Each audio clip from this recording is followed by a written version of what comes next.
All right, so Coach, another 2-2 tournament for you guys. So just give me your overall thoughts on how you thought the tournament, over in Corpus went for you guys. For the most part, I thought we played pretty well from the start to the end. Obviously, wind was a huge equalizer the first day against Corpus. I think 4 of the 5 matches went 3, and our twos lost 22-20 in the first set or the second set to maybe get that one to a third against Corpus, who's receiving votes in the top 20. And then we got to Tarleton, and the wind was howling. It was 30 plus with gusts of 40, and I mean, there's times the girls were hitting the ball over the net, and it almost came back under the net. That's how hard it was blowing, and at that point it wasn't really that much beach volleyball. It was who can just keep the ball in play the longest without making a mistake.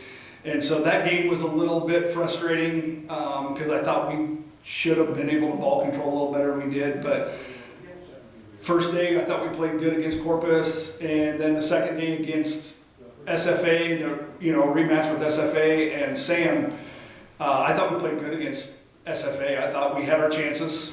Ended up being 3-2. I thought we had our chances to win that. And then Sam had a few injuries and some people gone. I think they were somewhere back with indoor. And so they were down a little bit, and we just took advantage of that. All right, and so you guys are now there's a big milestone you guys are approaching. I'm sure you kind of kept track of it. 2 wins away from tying a program record, 3 wins away from breaking a program record in total wins. What does that mean to you as a coach to kind of be approaching this record for you guys? Well, it's always good that, if you look at your team and you're breaking records of wins, is it down to our schedule being weaker than it was back then? I don't know. But it just shows that our girls are doing what they need to do to keep winning, and we keep working hard. And we always have this talk that we want to do as well as we can against Division I, Division II, Division III schools all year long, and then at that point it matters what we do at the small college coming up in 2 weeks. But I think we've set ourselves up to put ourselves in a position that we can hopefully break that record this weekend. Right, you mentioned that small college, but first you got the UCA Invitational final tournament of the regular season. Talk to me a little bit about that tournament. Obviously, 2 rematches against Hendrix College, and then 2 new opponents to the season, and 1 brand new opponent in UT Martin. Yeah, and I don't know what to expect from UCA or UT Martin. Hendrix, we played them, so we kind of have an idea what they're like. So, obviously we got to step up and play against them too, because you don't want to just lay down and teams will turn around and beat you. But UCA has been up and down all year, and you look at their schedule and they've hung with some teams that are pretty good, and then they've lost to some teams that you're like, how did you lose to them but still beat them? So I don't know what to expect from UCA. And UT Martin's a OVC tournament champion, been in the NCAA tournament the last couple of years. So again, they're a good team, and never played them, so I don't know what to expect at all from them.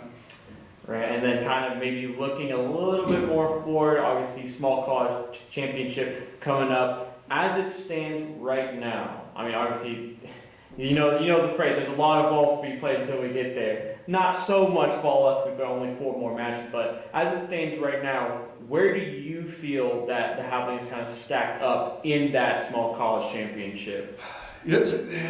I've been looking at that a lot. There's that new True Volley ranking that we kind of look at, and it's up to the coaches. So the coaches will vote, and they'll put that in depending on how the coaches vote. And I think if it's close, they may look at that True Volley ranking. But right now, Concordia Irvine, who we played a couple of weeks ago, I feel they're probably one of the top 2, if not the top team in Division II right now. Tampa's always strong, even though their record may not show it. They play a really tough schedule.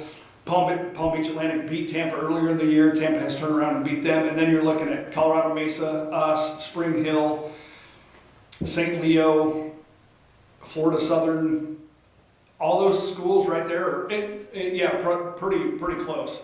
I think anywhere from Palm Beach Atlantic all the way down to like, so I'm talking 3rd through 7 or 8 probably could go any way. So it's not going to be easy, but right now, hoping for a top 6 seed, which will put us as the number 1 seed in our pool, but it just depends on the votes of the coaches.